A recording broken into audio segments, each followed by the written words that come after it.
દોસ્તો કેમ છો? જય શ્રી કૃષ્ણ. તો આજ તમારા જોડે એક મારે વાત કહેવી છે અને વાત પણ શેરે કરવી છે.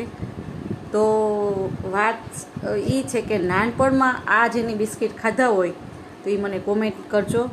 અને મને તો અંતવાલા છે આ બિસ્કિટ. અને અમે નાનપણમાં હતા, સ્કૂલેથી છૂટી અને જ્યાં રેકડીઓ ઊભી રહેતી નાસ્તાની, તો અમે આ 25 પૈસાના કે 8 50 પૈસાના આ બિસ્કિટ મળતા ત્યારે અમે લેતા બિસ્કિટ. અને મોસંબીવાળી પીપરમેન્ટ આવતી ચૂસવાવાળી, તો એ અમે પણ બહુ ખાધી છે. અને ગુબીજ પણ બહુ ખાધી છે, ગોળની બનાવેલી.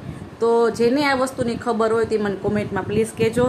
અને નાનપણના દિવસો, વાહ! અને રમતગમત, કબડ્ડી છે, નદી પર્વત છે, શોટગો છે, કેટલી બધી રમત હતી. અને છૂટ દડો, આપણે કહે ને પથ્થર મૂકીને આપણે રમવાની, એ દડો ફેંકવાનો ને એ ભેગું કરવાનું, અને એ અમે રમત રમ્યા છીએ.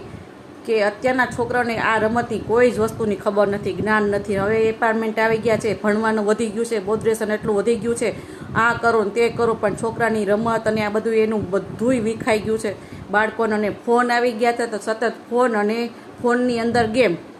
હવે એ બધા આઇસોલેટ થઈ ગયા છે કે હવે ક્યાંય કોઈ રમવા નથી જતું ને આ નવા એ દિવસો આ પાછા આવવાના નથી. તો આમાં તમારા જોડે વાત શેર કરવી હતી, વેકેશન હતું એટલા માટે.